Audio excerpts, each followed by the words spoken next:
Bueno, buenos días, gracias por estar hoy compartiendo este espacio que seguramente nos va a resultar muy enriquecedor. Vamos a dar comienzo a la clase, esta es la cuarta clase del curso que dictamos por tercer año desde las áreas de niñez y adolescencia del Hospital Manuel Belgrano, curso que hemos dado en llamar Clínica Infanto-Juvenil, Problemáticas Actuales, la Clínica Revolucionada. Les cuento para los que están ingresando por primera vez, me presento, mi nombre es Natalia Japosnik y junto con Rita y con Carlos organizamos el curso, como les decía. Esta es la última clase del módulo sobre pandemia y subjetividad, tema que por supuesto nos conmocionó como ninguno, no solo la clínica, sino la vida, y que seguramente nos seguirá conmoviendo. Hoy es un gusto contar con el invitado, que es Luis Migueles, quien hablará de cuerpo y espacio en tiempos de pandemia. La idea, como siempre, es que vayan pudiendo escribir las preguntas en el chat, y bueno, las leeremos a medida que vayamos pudiendo, o después quizá podemos darle la palabra para que hablen en el micrófono y las puedan formular, así vamos conversando. Les presento a Luis Migueles, él es psicoanalista, actualmente coordinador del espacio de investigación en psicoanálisis, miembro del grupo Clínico Fragmentos, fundado por Fernando Ulloa, y del grupo de debate de los sábados. Tiene varios libros publicados: Jugar la palabra, Astillas en el tiempo, Herramientas psicoanalíticas y Como Freud frente al Moisés, todos de editorial Letra Viva. Bueno, les dejo la palabra a Luis. Bueno, muchas gracias a todos por estar. Bueno, bueno, gracias Natalia y Carlos y Rita por la invitación.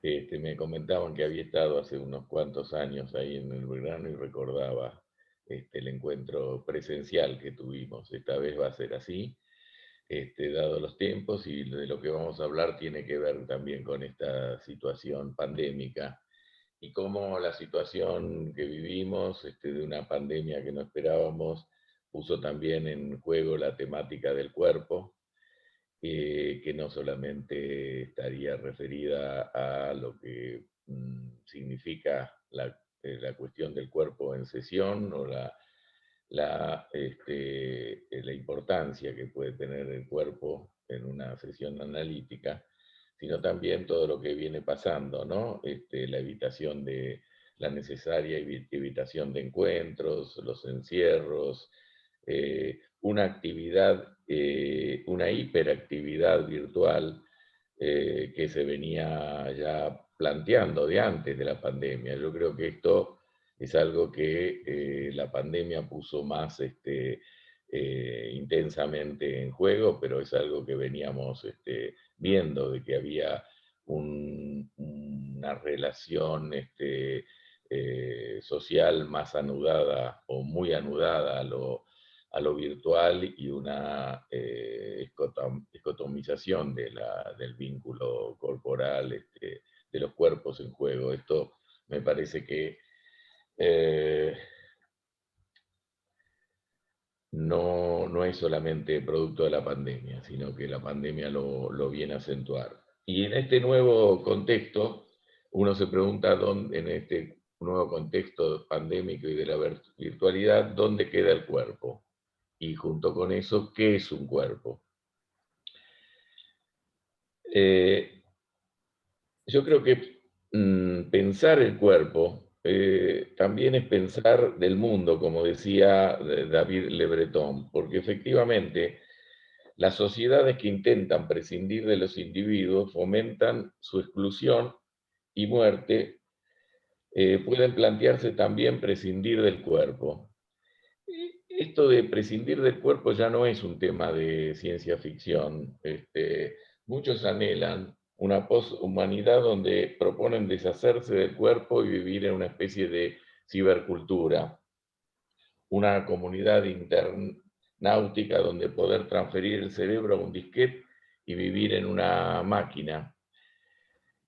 Son distopías pensadas para un mundo donde el sueño de inmortalidad sea algo posible.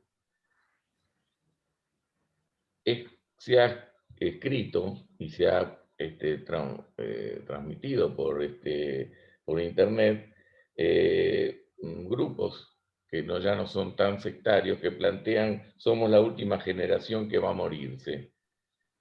Sí, evidentemente son los más fanáticos, pero está la idea esta de que sin el cuerpo, si uno se puede prescindir del cuerpo, no habría mortalidad.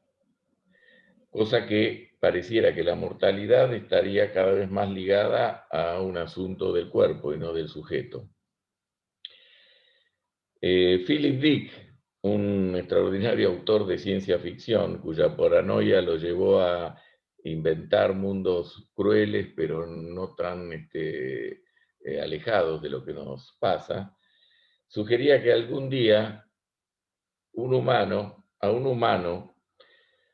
humano le dispararía a un robot y de él saldría sangre y lágrimas, y que a su vez el robot le dispararía a un humano y saldría humo. Es decir, esta mezcla entre lo robótico y lo corporal que se plantea como un intento de eternidad. Mucho más actual, otro escritor que me parece alguien sumamente sugestivo, como Philippe Claudel, que ha pensado mucho acerca de las cuestiones del duelo, la muerte y el cuerpo, dirige una pregunta en una de sus novelas que se llama El árbol de los Orayas, que dice: ¿se ha preguntado alguna vez quién es su cuerpo para usted? Retengan la idea de quién, ¿no? No la de qué es su cuerpo para usted, sino quién es su cuerpo para usted. En ese sentido, el cuerpo es algo que plantea siempre interrogantes, que nos interroga y debemos aprender a escuchar. No solo es enunciado, no hablamos solamente sobre el cuerpo, del cuerpo, sino que el cuerpo nos habla, de ahí lo de quién, ¿no? Hay un efecto en el cuerpo de enunciado y de enunciación. Sin embargo, creo que al cuerpo lo hemos dejado demasiado en el espejo, en la imagen, o en manos de la medicina. De ahí que hay una intensificación de lo que podría llamarse las cuestiones, las problemáticas narcisistas, donde lo que predomina es la imagen más que la corporidad, y también un incremento de los malestares hipocondríacos, como si el cuerpo fuera algo que no podemos hacer totalmente nuestro. Siempre se presenta algún efecto de ajenidad, o es una imagen a la cual tratamos de adornar y de componer, o se trata de un conjunto de órganos de los cuales se va a ocupar la medicina. Por eso la pregunta: ¿somos cuerpo? ¿Tenemos cuerpo? Y ahí podemos plantearnos qué decir con respecto a esto, ¿no? Estas son las preguntas que les propongo, en principio. Después vamos a conversar, y esto sí les propongo conversar, porque cada uno va a tener su experiencia y me interesa mucho, ya que estamos en este momento recorriendo esta experiencia nueva de la atención virtual, lo que a ustedes les va surgiendo con este tipo de modalidad. Pero esto lo dejo un poco para después. Primero quería plantear algunas cuestiones acerca de estas preguntas sobre si tenemos cuerpo, si somos cuerpo. Voy a dar un pequeño rodeo para abordar esto, que seguramente le va a permitir que surjan resonancias en ustedes para entrar en tema. En un libro cuya brevedad no quita la profundidad de su análisis, el filósofo Jean-Luc Nancy, no sé si lo conocen, reflexiona sobre las consecuencias del trasplante de corazón que le realizaron a los 50 años. Se preguntaba si su propio corazón enfermo lo abandonaba, hasta dónde podía decir que fuera suyo. Dice textualmente: se me iba volviendo ajeno, una intrusión por defección. Su propio corazón, un extranjero, justamente extranjero nos dice porque estaba dentro. Un corazón que latía a medias es solo a medias mi corazón. Advierte así que una genialidad se le revela en el corazón, en el núcleo de lo más familiar e íntimo. A ese corazón intruso era preciso extrudirlo. Comenta que un médico le dice un día, su corazón estaba programado para durar hasta los 50 años. Entonces, se pregunta Nancy, ¿cuál es el programa del que no puedo hacer destino? Luego del trasplante sobreviene otra cuestión. Le trasplantan el corazón y sobreviene otra cuestión que la comenta en el libro. La posibilidad del rechazo al órgano trasplantado.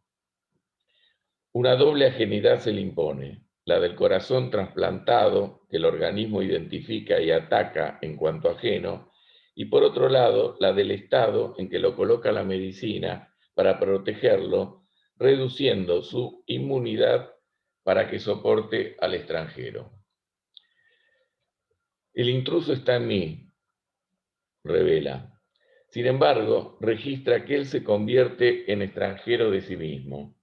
A partir de este declive provocado de su sistema inmunológico, otras ajenidades se le hacen presentes.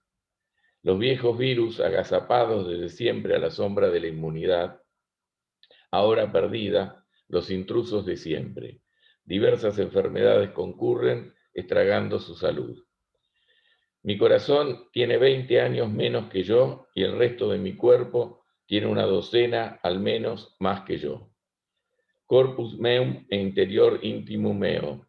Utiliza esta frase agustiniana para expresar que su cuerpo se encuentra fuera de lo más íntimo para sí. Unheimlich, decía Freud, término que convirtió en concepto proveniente de esa peculiaridad de la lengua alemana, donde esa inquietante familiaridad, eso que debía quedar oculto, pero que se ha manifestado. Esa extimidad de nuestro propio cuerpo que Nancy vivió en lo real. Anotemos esto, estamos entre lo propio y lo ajeno. Esta historia del trasplante pone a cielo abierto una realidad que hace a nuestro propio cuerpo.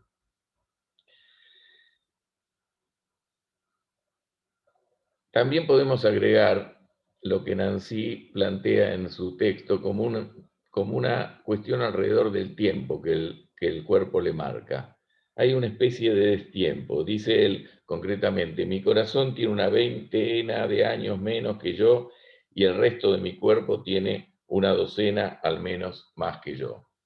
Es interesante esto porque siempre hay un destiempo entre el cuerpo y el sujeto, no van en el mismo tiempo. Uno no le es fácil reconocer su edad o porque considera que tiene menos o más de la que su cuerpo le indica.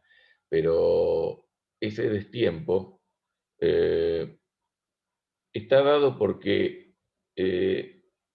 estamos entre dos tiempos, el del cuerpo y el de la conciencia. De ahí que en todas las culturas, siempre, desde siempre, las culturas hacen una diferencia entre el cuerpo y el alma. Bueno, se desprende de esto la inmortalidad del alma, la muerte del cuerpo, aquello que la religión coloca como lo que persiste, lo permanente de la vida y la diferencia del cuerpo que tendría su tiempo, su perennidad. Esta división entre cuerpo y alma, que fue la tradicional, siempre se ha cuestionado. Sin embargo, Freud la mantuvo. Si ustedes toman sus escritos, van a ver que él mantiene esta división. Bueno, él siempre tuvo una idea de sostener la dualidad, la dicotomía, la oposición entre términos, ya que el análisis o el psicoanálisis parte de la idea de conflicto, por lo tanto siempre mantiene pulsión de vida, pulsión de muerte, yo, ello, conciencia preconsciente, conciencia inconsciente, siempre está en el plano de plantear cómo trabaja el psiquismo a través del conflicto. Esto del cuerpo y alma, él lo va a sostener como una división. Lo digo porque es importante en una conversación que él tiene por carta con Grodek, George Grodek. George Grodek fue un analista muy outsider que en un momento le escribe una carta a Freud preguntándole si él podía pertenecer al campo del psicoanálisis. Él se ocupaba en una clínica en Baden de atender afecciones orgánicas, afecciones que hoy podemos decir psicosomáticas, con la idea de que podían ser traducidas a un lenguaje simbólico, a un lenguaje oral, porque representaban algo del orden de lo pulsional y de una representación inconsciente reprimida. Esto había llegado él por su cuenta y le plantea a Freud si podía ser considerado dentro del grupo de los analistas.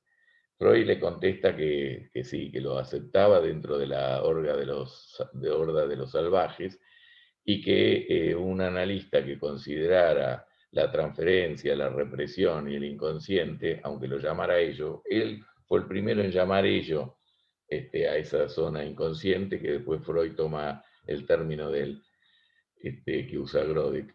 Decía que quien considerara la transferencia, la represión y el inconsciente como elementos fundantes de una clínica era efectivamente un analista.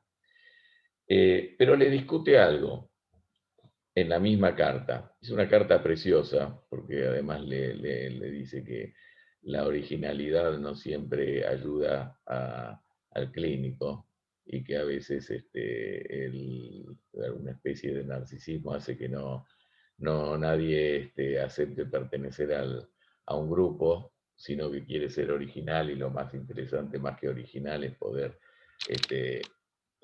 pensar conjuntamente. Pero bueno, a lo que iba era que en esa carta Grodek plantea como que las enfermedades psicosomáticas tendrían una base única, donde cuerpo y mente, cuerpo y alma se presentarían de una manera unificada. Freud le plantea en ese momento que él considera que es importante mantener la separación, que si bien, por supuesto, está absolutamente articulado una cosa con otra, no considera que la unión de ambas en una sola unidad favorezca a la clínica, sino que lo llevaría a un pensamiento más místico. Entonces se manifiesta contrario a disolver el dualismo cuerpo-alma, en lo que considera esa posición saturada de misticismo. Prefiere hablar de interrelaciones y le dice concretamente a Grodek: es cierto que el inconsciente constituye la auténtica mediación entre lo corporal y lo anímico. ¿Acaso el tanto tiempo buscado missing link? Si bien Freud sostiene la concepción médica tradicional, que es la representación habitual sobre el tema de la separación entre cuerpo y alma, entre lo corporal y lo anímico, introducen entre estos dos términos el inconsciente como factor de mediación. Esto es lo que transforma la opinión tradicional de la separación de cuerpo y alma en algo totalmente diferente. ¿Qué es lo que hace diferente este abordaje? Yo digo que retengamos esta pregunta para volver sobre ella en un rato. Pero les quería manifestar esto. Freud toma esta división entre cuerpo y alma, cuerpo y psiquismo, organismo y aparato psíquico, para mantenerla, pero establece que la articulación entre ambos está dada por el inconsciente. ¿Sí? Ahora voy a tomar otro caso. Tomamos el que cuenta Nancy en su libro El intruso. Y ahora quiero tomar otro que, si bien tampoco es estrictamente psicoanalítico, tiene todo lo que puede aportar una buena clínica. Ilumina sobre esto que venimos abordando entre lo intruso que puede ser el cuerpo y lo ajeno que se puede volver. Voy a tomar el caso que comenta Oliver Sacks. Oliver Sacks, por ahí lo conocen, es un neurólogo que hace poco que falleció y que se ocupó no tanto de los déficits neurológicos, sino de cómo el sujeto se las arregla con ellos. Sus escritos clínicos tienen la característica similar a los de Freud, se los recomiendo enormemente, porque se trata de relatos que atrapan y que pueden leerse como historias de vida. Él cuenta que caminando por una calle céntrica de Nueva York, le pareció identificar 3 víctimas del síndrome de Tourette en ese momento. Eso lo desconcertó porque, según se decía, el síndrome de Tourette era rarísimo. Tenían, según había leído, una incidencia de 1 en 1.000.000, y sin embargo, él había visto 3 en 1 hora. ¿Podría ser que el síndrome de Tourette no fuese una rareza?, se preguntó, sino una cosa bastante corriente, 1000 veces más corriente de lo que se decía. Este síndrome, como lo describió por primera vez Gilles de la Tourette en 1885, se caracteriza por un exceso de movimientos extraños, tics y gran profusión de ideas, también espasmos, muecas, ruidos, maldiciones, imitaciones involuntarias. Habría formas suaves, más comunes, que pasan a veces casi desapercibidas, y otras bastante terribles, ¿no? Hay formas benignas y más serias. Él relata, Oliver Sacks, el caso que fue pionero en su indagación sobre el turetismo. Apoda Ray a su paciente de 24 años, incapacitado por múltiples tics de extrema violencia que se producían en andanadas cada pocos segundos. Era víctima de ellos desde los 4 años. Poseía una elevada inteligencia e ingenio. Desde que había abandonado la universidad, lo habían despedido de una docena de trabajos debido a sus tics, sus impaciencias, su belicosidad, su descaro y sus exclamaciones involuntarias. Mierda, joder. Tenía, continúa relatando Sacks, una notable sensibilidad musical y difícilmente, dice, hubiese sobrevivido emocional y económicamente si no hubiese sido un baterista de jazz de fin de semana de auténtico virtuosismo. Famoso por sus improvisaciones súbitas e incontroladas que surgían de un tic o de un golpeteo compulsivo del tambor y que se convertían en el núcleo de hermosas improvisaciones musicales. De modo, decía el paciente, el súbito intruso, así lo llamaba él, se convertía en una ventaja altamente apreciable. Sacks empezó a tratarlo con haloperidol. El comienzo del tratamiento resultó por demás auspicioso. Con solo inyectarle 1/8 de miligramo, el paciente quedó libre de tics durante horas. Viendo este resultado, decidió recetarle una dosis de 1/4 de miligramo 3 veces al día. Dice Sacks que el paciente volvió a la semana siguiente con un ojo morado y la nariz rota, y le dijo, se acabó su jodido haloperidol. Le relató que el medicamento, pese a ser una dosis baja, lo había desequilibrado por completo, alterando su velocidad, su ritmo, sus reflejos increíblemente rápidos. Muchos de sus tics, en cambio de desaparecer, se habían vuelto extremadamente prolongados, casi cayendo en posturas catatónicas. Se hallaba comprensiblemente decepcionado por esta experiencia y también por otro pensamiento. Supongamos, le dice a Oliver Sacks Wright, su paciente, supongamos que pudiera usted quitarme los tics. Yo estoy formado por tics. ¿Qué quedaría? No hay nada más. El paciente se describía a sí mismo como Wright, el tiquer ingenioso, y no sabía bien si se trataba de un don o de una maldición.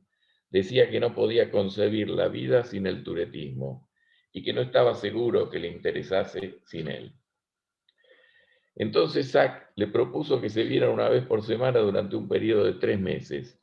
Durante este periodo, le dijo, intentaremos imaginar la vida sin turetismo. No estaba en condiciones de abandonar el turetismo y no podía haber estado nunca en condiciones de hacerlo, reflexiona Sacks, sin aquellos 3 meses de preparación intensa, de meditación y análisis profundo, tremendamente duros y concentrados. Actualmente, concluye Sacks, durante las horas de trabajo, Wright se mantiene sobrio, firme, normal, con haloperidol. Serio, firme y normal es como el paciente describe su yo de haloperidol. Es lento, parsimonioso en sus movimientos, sin impaciencia ni impetuosidad, pero sin aquellas inspiraciones ni improvisaciones deslumbrantes. Ha perdido sus obscenidades, ciertamente, su descaro grosero, pero también su chispa. Ha llegado a creer que progresivamente está perdiendo algo importante. Cuando se hizo patente esta situación, y después de analizarlo conmigo, dice Sacks, Wright tomó una decisión trascendental. Tomaría haloperidol durante la semana y se dispararía los fines de semana. Esto es lo que ha hecho durante los últimos años. Y ahora hay 2 Wright, uno con haloperidol y otro sin él. Hay un ciudadano sobrio, cavilador, pausado, de lunes a viernes, y hay el Wright el tiquer ingenioso, frívolo, frenético, inspirado los fines de semana. Oliver Sacks concluye que su paciente ha hallado una nueva salud, logrando una flexibilidad de espíritu a pesar de padecer, o quizás por ello, el síndrome de Tourette. Como se ve, lo que plantea Sacks es que para pensar en la salud no alcanza con suprimir síntomas. Bueno, ahora sí, volvamos a aquello que les planteé de que conservar el dualismo fue una de las posiciones freudianas. Reconocemos que a partir de nuestra experiencia clínica, vamos a partir de lo que nos importa en relación al cuerpo, por eso tomé como cuestión las manifestaciones psicosomáticas, los fenómenos psicosomáticos. Reconocemos a partir de nuestra experiencia clínica que las afecciones psicosomáticas de las que se ocupaba tan ingeniosamente Grodek no pueden leerse ni interpretarse psicoanalíticamente, tal como ocurre en los procesos de conversión histérica. Mientras que en los síntomas por conversión histérica encontramos expresiones reprimidas de amor objetal que revisten formas de autoerotismo, en los casos de las llamadas afecciones psicosomáticas estamos en un terreno distinto, donde no existe una verdadera relación objetal disimulada tras el síntoma, es decir, son zonas donde fracasa la inscripción libidinal en el cuerpo. Estas zonas afectadas presentan una forma delimitada y local, una falla, por así decirlo, en la demarcación simbólica que instaura al cuerpo como mapa de deseo.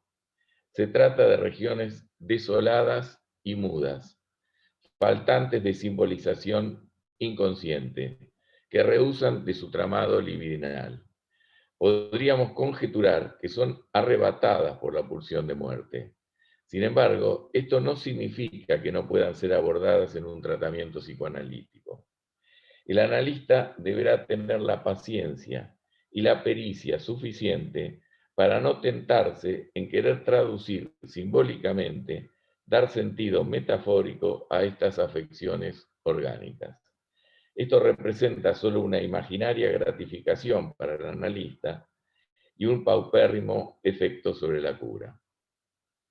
Se tratará, por el contrario, de ir creando paulatinamente un puente entre la enfermedad orgánica y lo anímico, ir ayudando al paciente a encontrar el camino donde pueda expresar su padecer corporal mediante el conflicto psíquico. Esto es recuperar la dimensión de palabra en transferencia de aquello que calla pero se manifiesta. Poder restablecer así el famoso missing link del que hablaba Freud entre lo psíquico y lo orgánico, es decir, restaurar la dimensión inconsciente del síntoma, que lleva a un sujeto a interrogar lo que le pasa y siente. Gisela Pankov planteaba, creo que muy acertadamente, que hay una correspondencia entre las zonas de afección en el cuerpo y las zonas de destrucción en la estructura de la simbólica familiar. Nuestro cuerpo se conforma siguiendo la particularidad composición de lo erótico humano, donde la ternura materna hace de una mano mi manito. Las primeras definiciones sobre sí mismo y sobre su cuerpo son recibidas por el niño de boca de su madre y las personas cercanas a él. Ese excedente del otro, que no se refiere al cuidado sino al amor, condiciona para siempre mi corporidad. Un cuerpo, fuente y objeto de placer, donde el dolor se presenta como cuerpo extraño que busca ser catectizado libidinalmente, hacer lo propio. Se constituye así una zona intermedia entre lo propio y lo ajeno, ni demasiado propio como para asimilarlo naturalmente, ni demasiado ajeno para no afincarse como fuente de goce y de sufrimiento. Que el cuerpo sea más una apropiación y un acontecimiento que algo dado, lo observamos en nuestra clínica. Esta apropiación puede ser satisfactoria y brindarse en el amor y el trabajo, puede sufrir la incautación para el goce desmesurado de un otro y quedar entonces atrapada en un padecimiento pertinaz. Es evidente que el cuerpo no es algo dado, sino que se configura, eso lo sabemos desde la clínica analítica, en el encuentro con el otro. Es desde ahí, desde ese encuentro con el otro, que se configura la posibilidad de reconocerse como un cuerpo propio. En principio, la boca y el pecho están unidos, es solamente en la medida que se empieza a separar el pecho de la boca que se constituye cuerpo y espacio. Y para que esto ocurra, sabemos que tiene que producirse el circuito pulsional. O sea que si bien en un principio la pulsión aparece sin cabeza, es decir, sin sujeto, cuando termina hay un sujeto que, constituido en el campo de otro, toma su cuerpo como objeto. El cuerpo en esa dimensión aparece como fragmentado también por en su dimensión libidinal, aparece como fuente y objeto de la pulsión, cosa que hace que sujeto y cuerpo no coincidan absolutamente, sino que haya también un movimiento de separación y de reunión. Esta separación y reunión está siempre presente, cosa que Freud dice en la necesidad de mantener esa dualidad. Lo importante es que para Freud esa articulación está dada no por la conciencia, sino por el inconsciente. Es decir, por esta dimensión donde hay algo de estos primeros encuentros con el otro que nunca serán conscientes. Es decir, ¿quién es nuestro cuerpo para uno? Es siempre un interrogante. Nunca va a terminar de constituirse claramente en una respuesta, pero nos habla y nos hace oír cosas que si no le damos bolilla terminamos de mal, ¿no? Quería terminar con una pequeña viñeta clínica, ahora sí psicoanalítica, que tal vez ayude a poner un poco del uso, no sé, vamos a ver qué le sucede con esto. Es un muy pequeño fragmento clínico. Lo tomo de una experiencia de supervisión de hace muchos años. La madre no quería tener hijos con el hombre con quien vivía, a causa, según su propio relato, de que éste padecía una afección asmática grave. Decidió entonces adoptar a una niña a la que escribió solamente con su apellido. La niña era atendida obsesivamente por esta madre que era enfermera y que esperaba ser cuidada por ella en su vejez. La pareja se separó luego de varios años y el padre murió al poco tiempo por complicaciones de su afección asmática. La niña fue llevada a la consulta hospitalaria porque la madre se enteró de que le falsificaba la firma en notas escolares. En las primeras entrevistas surgió inesperadamente que desde muy chiquita la niña padecía de bronquitis espasmódicas a repetición. Es evidente la relación entre los síntomas de la niña y la fallida filiación paterna. Es importante reconocer la diferencia estructural que existe entre el bronquioespasmo y el acto de falsificar la firma, a pesar de que ambas cuestiones traigan lo paterno a escena.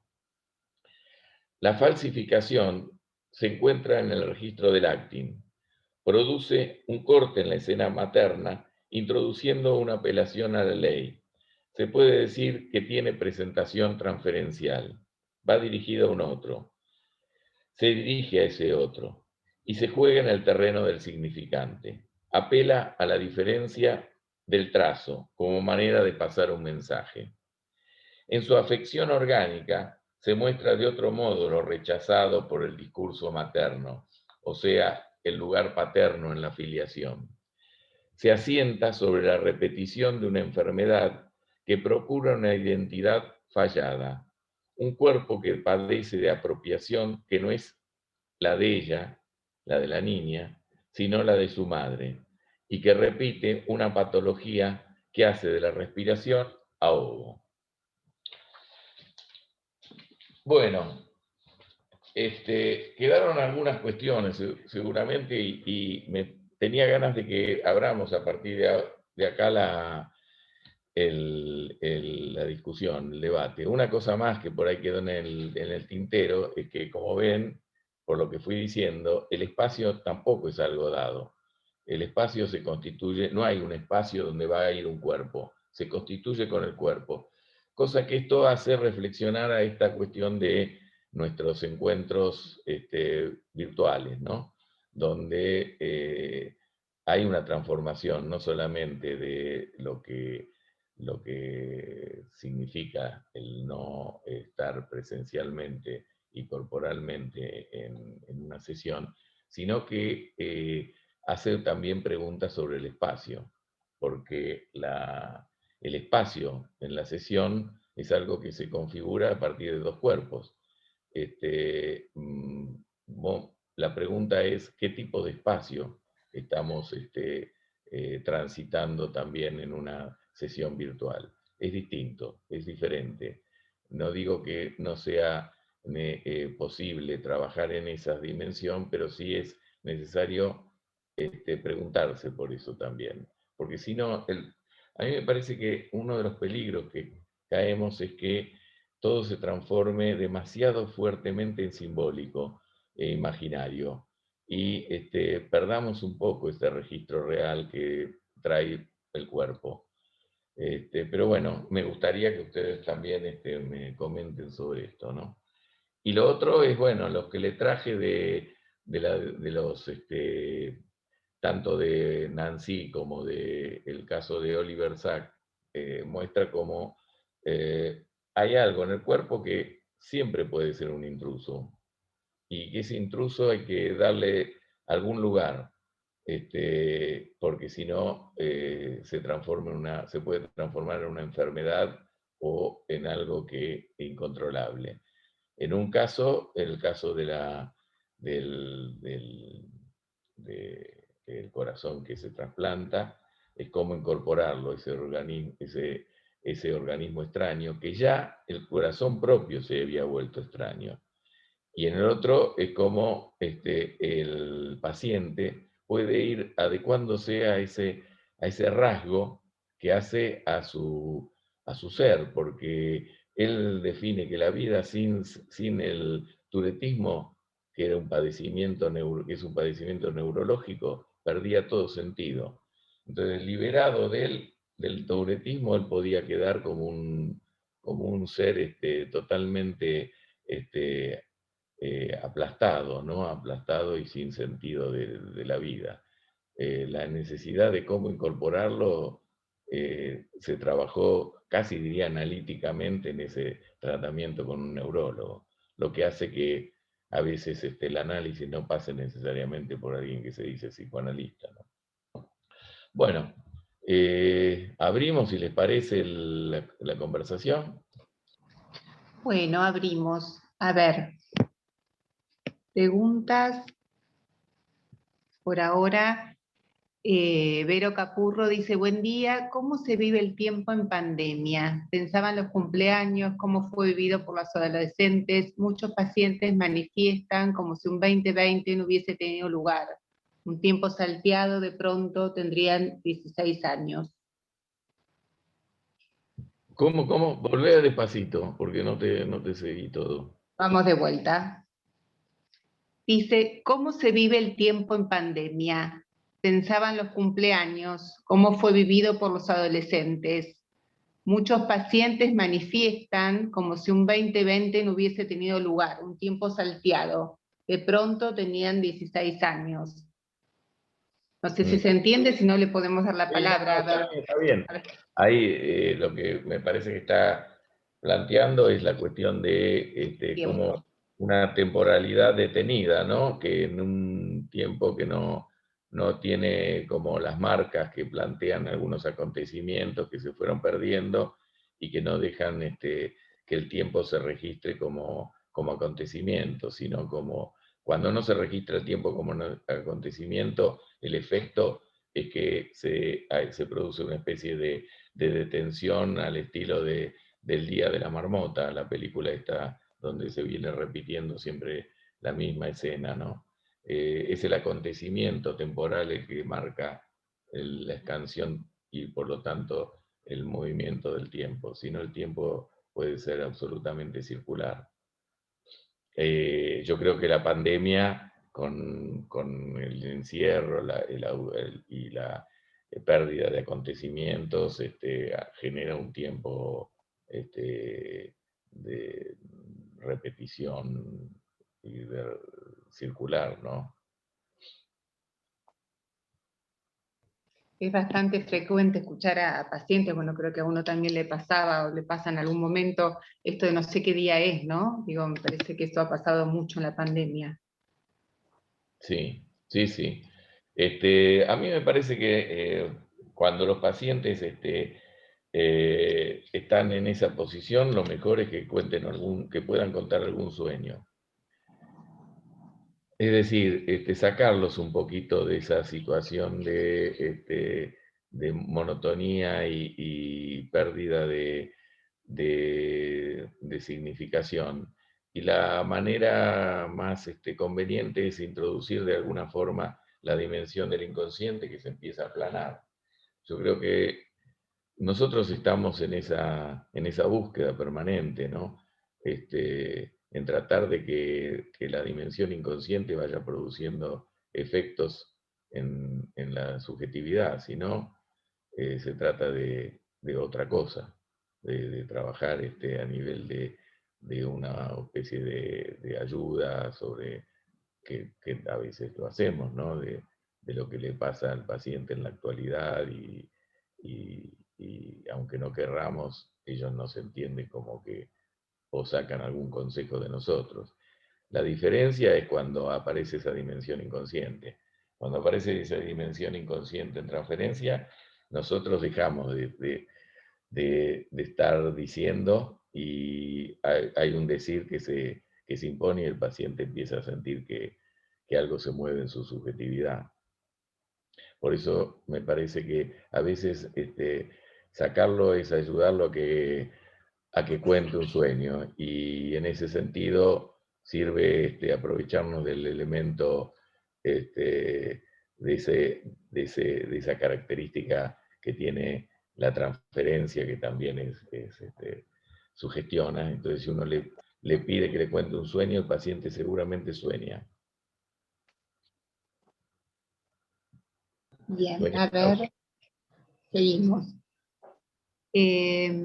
Dice Estela Menucci: recuerdo una película inglesa sobre un hombre trasplantado que busca afanosamente a la madre del joven que le dio su corazón para apropiarse de ese intruso, pues no logra pacificar su existencia. Oh, qué interesante, ¿no? Qué interesante, porque ahí está la cuestión esta de que justamente ese intruso se le vuelve como algo persecutorio, porque lo tiene que pacificar encontrando a esa madre que perdió a su hijo, ¿no? Para que de esa manera pueda ser incorporado como propio. Hay un encuentro necesario ahí, sí. No es un órgano, fíjense como el intruso habla ahí, ¿no? Y habla de una pérdida que tiene que ver con una madre que lo llora aún, ¿no? Y si uno tiene un corazón que llora dentro de uno, y no es muy fácil vivir con él. Ujú.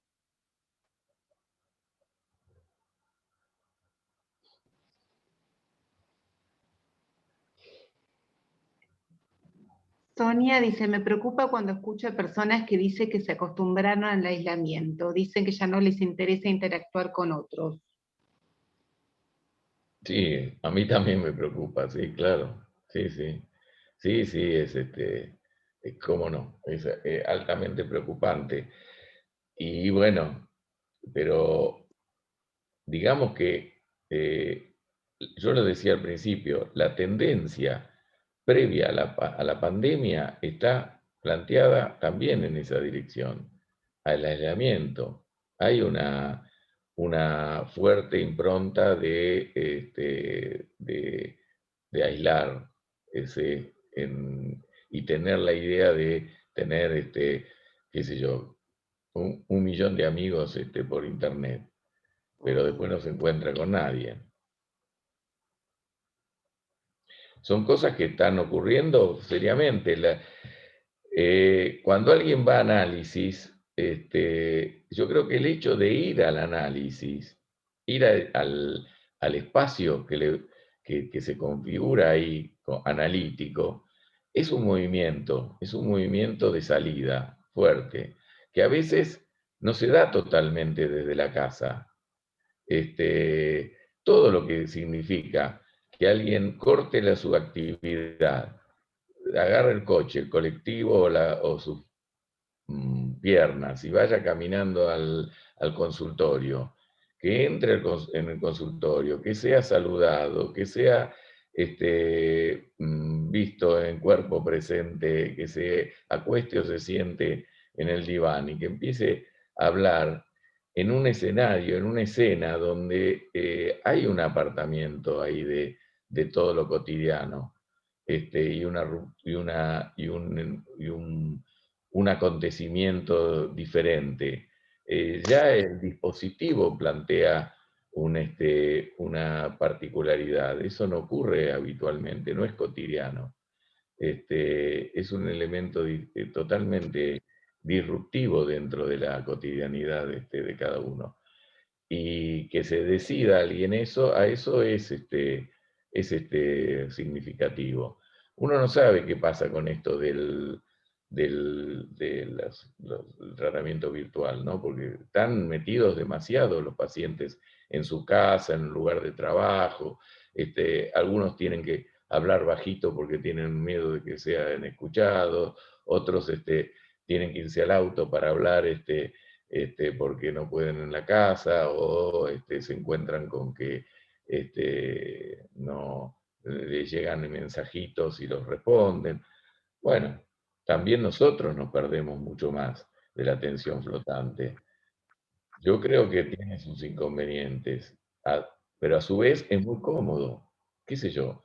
También para muchos es muy cómodo hablar por WhatsApp y no encontrarse con alguien para decirle lo que piensa.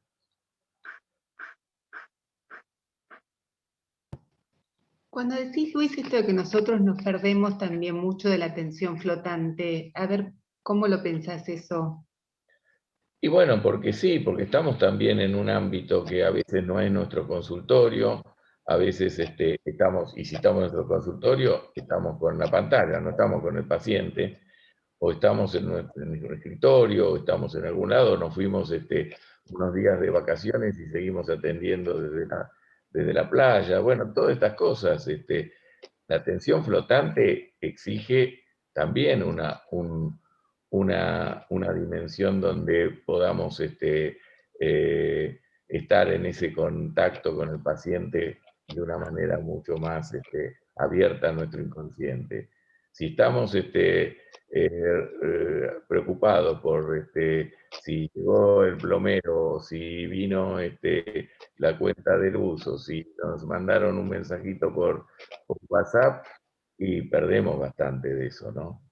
Yo creo que hay una cuestión donde el dispositivo hay que repensarlo si queremos sostener esto, que para mí es posible sostenerlo porque nosotros nos dedicamos a una actividad que tiene que ver con la palabra, el sentido, la significación, la puesta en el lazo transferencial, pero creo que la palabra sin la espesura sin el cuerpo pierde un poco de espesura. Y además que creo que el inconsciente siempre está arraigado en alguna cuestión corporal. No es solamente palabra. No se manifiesta solamente en la palabra. Claro. Eh, Ese es mi tema, ¿no? Mi preocupación. Yo creo que eh, también siempre el análisis tiene un punto de resistencia, y la resistencia es del analista, sabemos, en gran parte, conjuntamente con la resistencia que trae el paciente, pero la resistencia del analista las trabajamos cuando significan cosas de tipo qué es lo que no podemos escuchar, cuándo nos sacó un paciente del lugar de analista, qué es lo que estamos padeciendo, etc. Ahora, nosotros estamos padeciendo también esta situación. La transformamos demasiado en comodidad y puede ser un elemento resistencial también. Claro. A ver, sigo leyendo. O le vamos a dar la palabra a ver, estamos acá. Acá. Virginia Salomone dice, mucha gente joven está pidiendo sesiones de manera presencial y no quieren virtual, al menos en mi experiencia.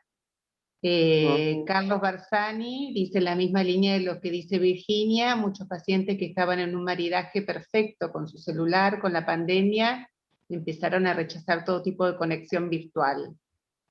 Estela Menucci dice, existe cierta pérdida del encuadre, ¿no? Ana María Guarneri, quizás entraría la aceptación al contexto. ¿Cómo? Eso no. Quizás entraría la aceptación al contexto, es una pregunta. Ajá. Sí, bueno, no sé qué decirles, porque sí, yo comparto esto que hay muchas jóvenes que piden salir un poquito de la virtualidad y tener presencial, porque además para ellos significa también salir del ámbito extremadamente familiar, los que viven en la casa con sus padres, ¿no? Hacer sesión a lo del analista. Esto es importante también tomarlo en cuenta. Pero yo creo que todas estas cosas, con respecto al encuadre, siempre el encuadre puede ser modificable, siempre que sepamos esa modificación que introduce, ¿no? Que introduce de, si esa modificación altera, que de qué manera altera, cómo favorece o cómo perjudica nuestra escucha, nuestro trabajo. Yo creo que hayamos podido seguir sosteniendo los tratamientos en pandemia de esta manera, muestra que hay un punto favorable al trabajo que nosotros venimos haciendo y que se sostiene también en estas condiciones. Yo creo que está siendo hora de pensar también en cómo volvemos y que esto no se nos transforme en una especie de, bueno, es exactamente lo mismo atender en el consultorio que atender por Zoom o por teléfono.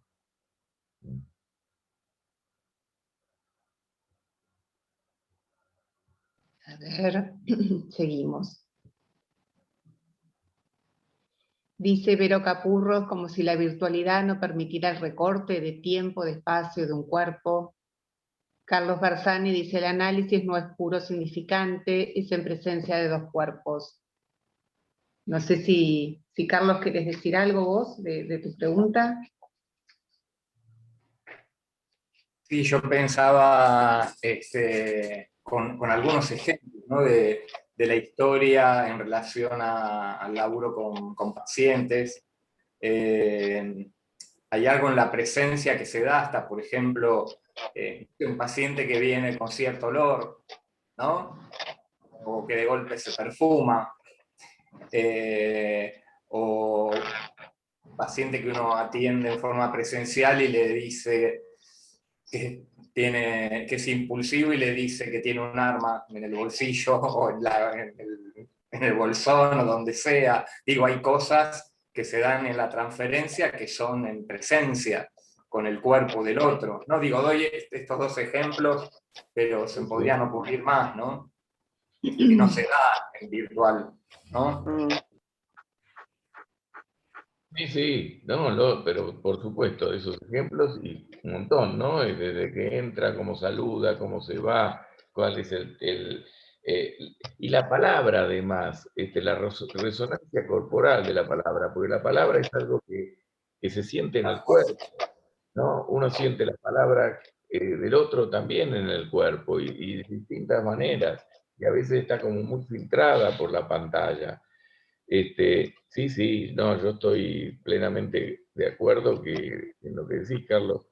Y me parece además que esta cuestión de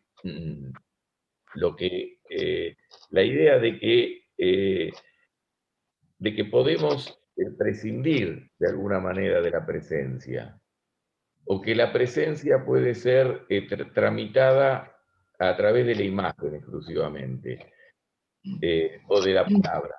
Yo creo que es cierto que hay presencia y ausencia tanto en la palabra como en la efectiva materialidad de la presencia corporal. También puede estar uno presente corporalmente y estar ausente. Claro.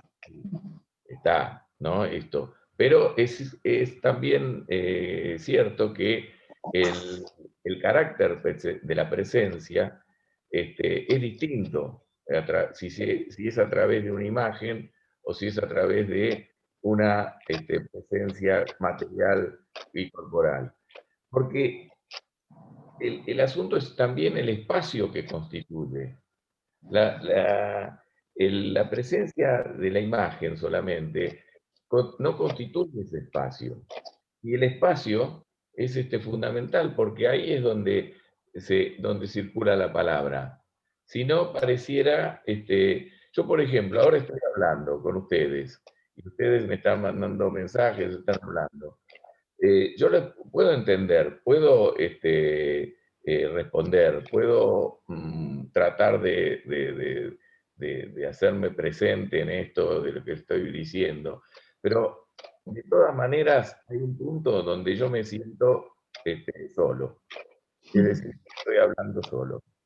Estoy hablando para imágenes, pero no sé dónde está cada uno, no sé qué hace, no sé qué le pasa.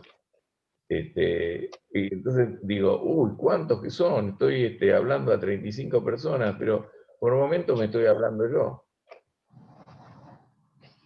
Sí, O sea, claro. esto es un problema.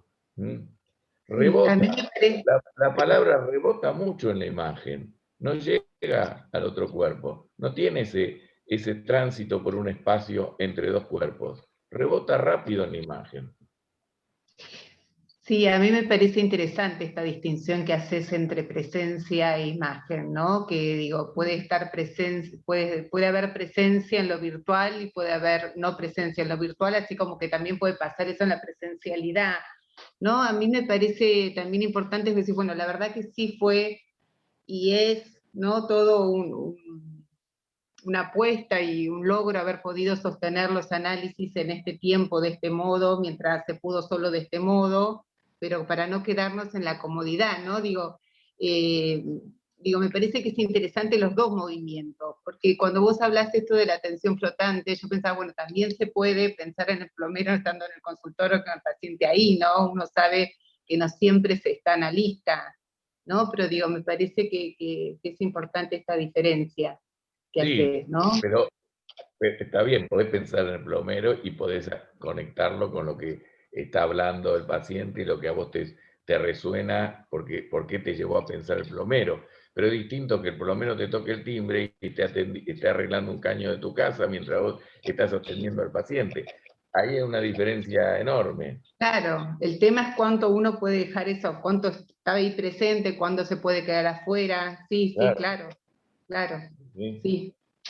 A ver, Nati, ¿puedo hacer una sí, pregunta? sí, sí. Ah, em, me pareció muy interesante, por un lado, poder pensar la comodidad como la resistencia del analista, que me gustaría si pudieras decir algo más. Y también quería retomar algo de la pregunta inicial que vos haces, que es, ¿quién es su cuerpo para usted? Que me resultó muy interesante el ejemplo de Ray, del paciente con síndrome de Tourette, porque realmente ahí pensaba, en primer lugar pensaba si podría ser posible un tratamiento así en la pandemia, ¿no? Virtualmente, porque realmente hay algo de la presencia que me parece que es muy importante. Y, digamos, a la conclusión a la que llega Sachs en el trabajo con el paciente, digamos, en este primer tiempo que vos traes de él tomando el haloperidol y sin los síntomas, y todo el trabajo de análisis que hay en donde, bueno, él decide cómo es su cuerpo, quién es su cuerpo para usted, y él toma una decisión que me parece que no es sin ese trabajo que tuvo con Sachs de esos, no sé si 3 meses o qué. Bueno, quería un poco como retomar, porque también escucho que el tema de la pandemia y la virtualidad nos lleva a estar muy tomados por esto, y las preguntas van justamente en relación a eso. Y quería un poco por ahí retomar la pregunta esta inicial de quién es su cuerpo para usted. Sí, sí, muy bien, muy interesante lo que decís. Es así, hay un efecto de apropiación que es necesario trabajar, porque, por ejemplo, en el caso de la chiquita esta, de los espasmos, el cuerpo estaba apropiado, o digamos, una zona de tu cuerpo, que no es poco, que es la respiración, estaba apropiada por la madre. En ese punto, solamente empieza a mover algo y a poder apropiarse de eso, ella cuando hace la falsificación, es decir, cuando introduce ahí un elemento ya del orden del significante, que llama a un otro, porque por el lado de del broncoespasmo nunca se iba a poder apropiar. ¿Se entiende por ahí dónde va la cuestión? Es solamente cuando se introduce esta cuestión del inconsciente, generando síntomas alrededor de una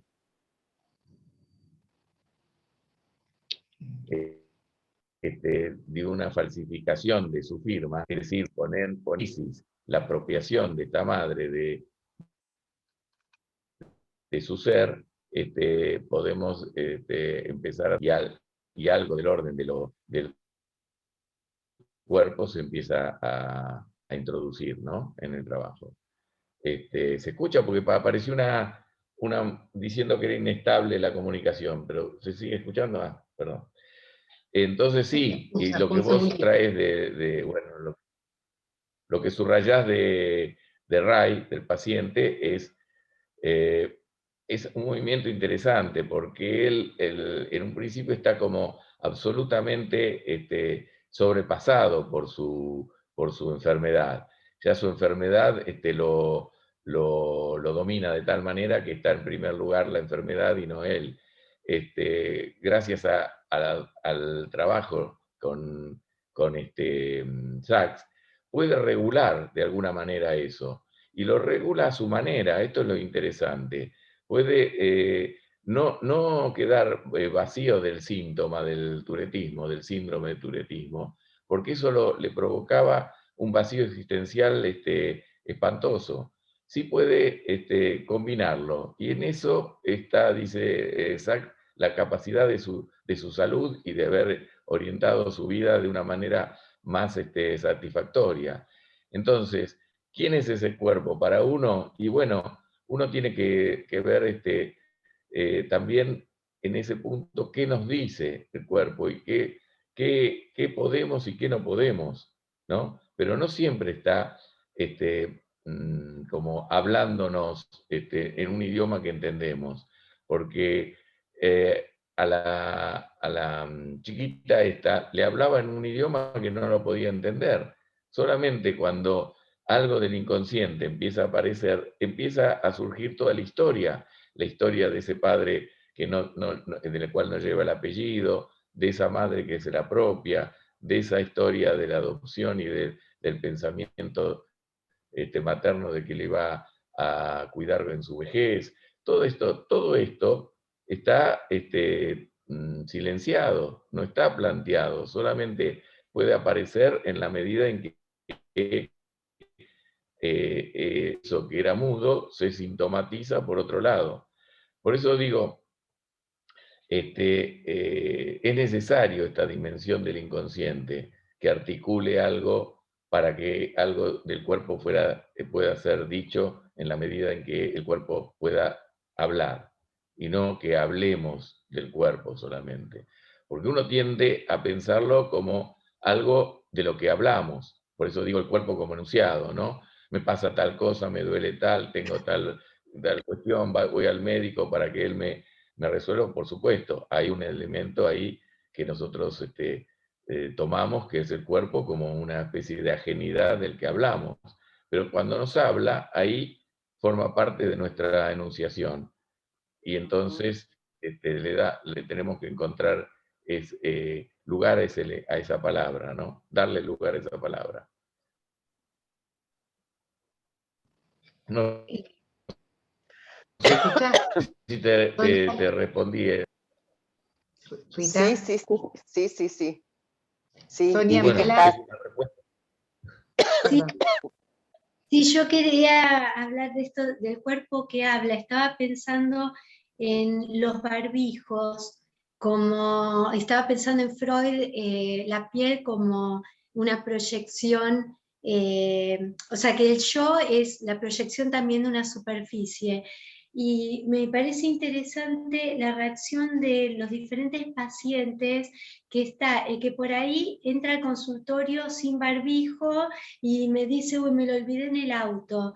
Después está el que en mitad de la sesión dice, me molesta el barbijo. Y después estoy pensando en una pacientita que no le conozco la cara porque está siempre con el barbijo.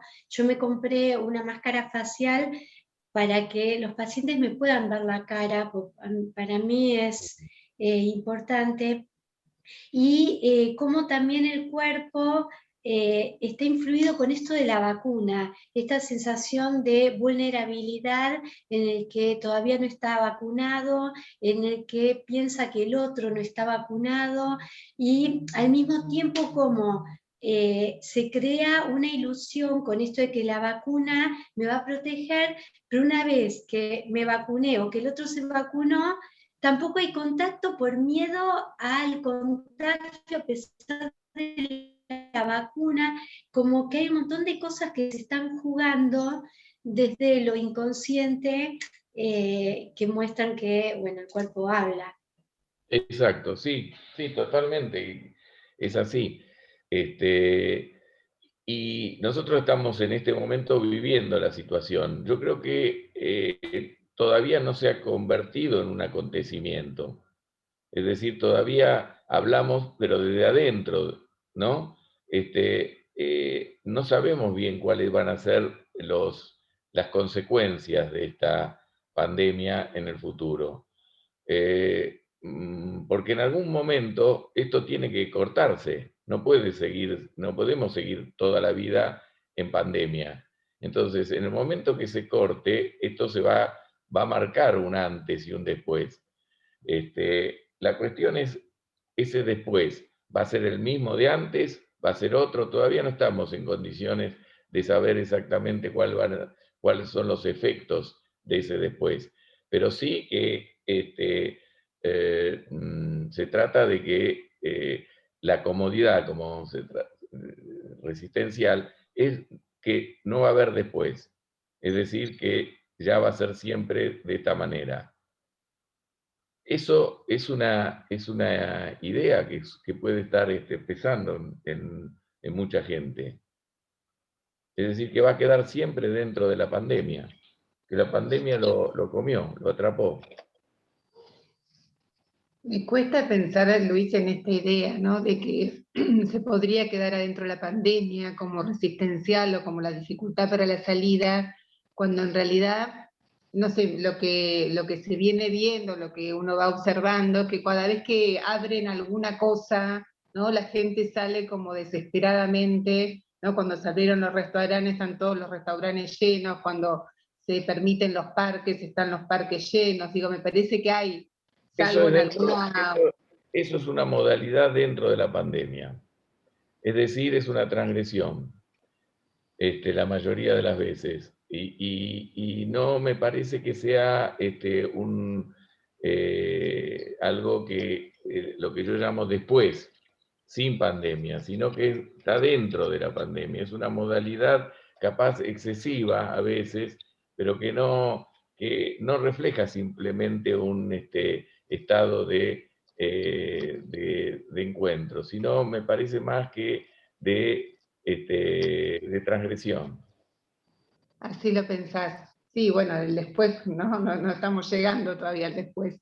Vamos a ver con qué nos encontramos, ojalá.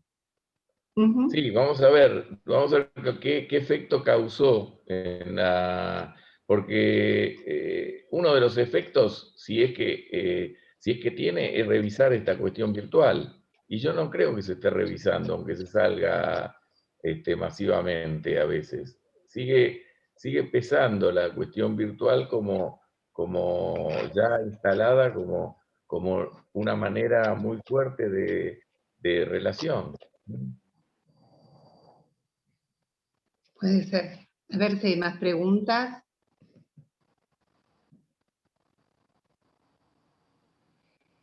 Vero Capurro dice si podrías decir el nombre del libro de Oliver Sacks.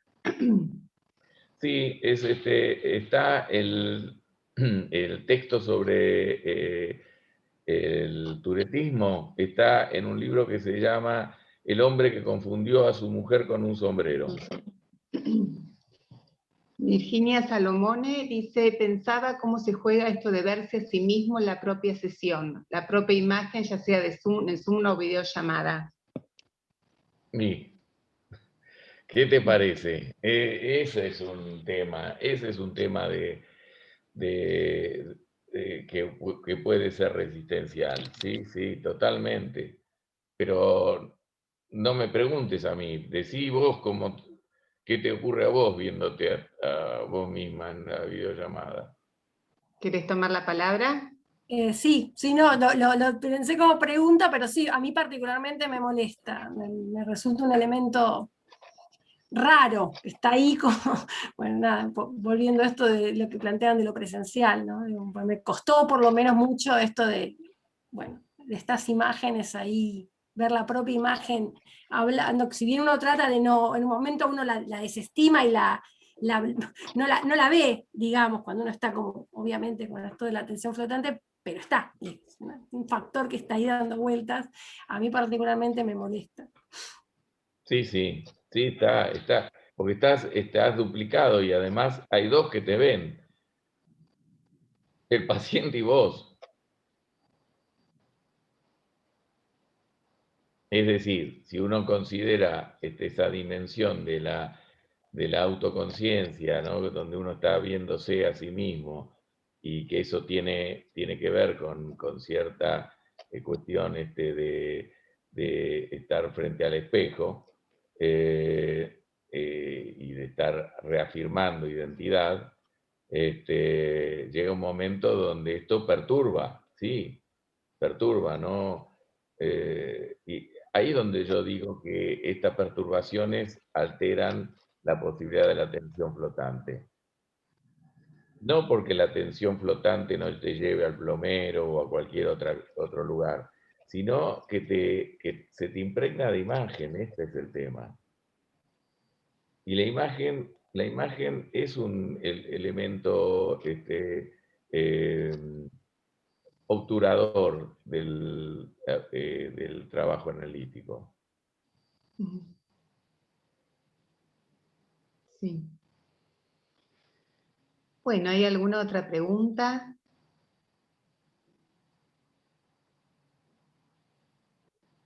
Yo pensaba cuando vos decías esto, bueno, de sentirte un poco solo, ¿no? Con esto de la imagen, y me parece que sí, que esta es una de las complicaciones de lo virtual, ¿no? Y cuando todavía, cuando en pandemia necesitamos de lo virtual, yo pensaba, bueno, en realidad el desafío es ver cómo esa palabra pueda traspasar la pantalla, ¿no? Como algo de que la palabra toque el cuerpo, ¿no? Que a veces sucede, a veces no, por supuesto. Sí, no, digo, hay una dimensión en la palabra que puede pasar, atravesar la pantalla, atravesar el teléfono y tocar cuerpos, y si no, no podríamos, si no, no podríamos atender. Yo creo que por eso digo, si podemos atender es porque hay un elemento que atraviesa, pero la pantalla es un elemento filtrante. No deja pasar tan fácilmente, ¿sí? Bueno, lo vemos. ¿Cuál es piensen en cuál es la pantalla en un trabajo analítico, supongamos, tradicional, donde está el paciente en sesión, está hablando y nosotros escuchando. ¿Cuál sería la pantalla que a veces se nos impone? Y la pantalla puede ser la mirada también, ¿no? Puede ser una, y también puede ser cuando nosotros imaginamos todo el tiempo lo que el paciente está contando, como si, no sé, estuviésemos viendo una película. Ahí también la pantalla hace de obstáculo. Claro. La pregnancia de la imagen, no del imaginario, sino de la imagen, es obturante de la dimensión inconsciente. Lo imaginario es otra cosa, pero la imagen es obturante. Digo, lo imaginario es otra cosa porque está anudado a la fantasía y está anudado de alguna manera al deseo junto con lo simbólico y lo real, pero la imagen no es imaginario, la imagen es otra cosa. Bueno, bien. ¿Alguien quiere hacer alguna otra pregunta? Rita, Carlos. estamos, ¿no? ¿Podemos ir cerrando entonces? Bueno, digo dos cositas últimas. Bueno, como siempre, agradecer al Colegio de Psicólogos que nos facilita la plataforma de Zoom para poder hacer las charlas, a Vera Gallegos, a Andrea Fato y Gastón Parodi. Invitarlos a la próxima clase que va a ser el 24 de agosto, el cuarto martes de agosto, donde comenzaremos con el módulo de sexualidad y género, y en esa oportunidad va a estar de invitado Enrique Millán, quien hablará de la moral sexual cultural. Bueno, agradecerle mucho a Luis Migueles por la presentación, por la conversación, por su disponibilidad a la charla, y bueno, a todos y a todas por participar. Bueno, podemos abrir los micrófonos para aplaudirlo, y lo despedimos. Gracias, Luis. Bueno, gracias a ustedes. Espero que la próxima nos veamos presencialmente. Ojalá que si seguimos con concurso 2022 pueda ser presencial. Va a serlo. Ese es un gran deseo. Sí. Será un gusto enorme. Bueno, un gusto. Muchas gracias. Bueno, hasta pronto. la próxima. Adiós. Hasta pronto, Gracias. muchas gracias. Adiós.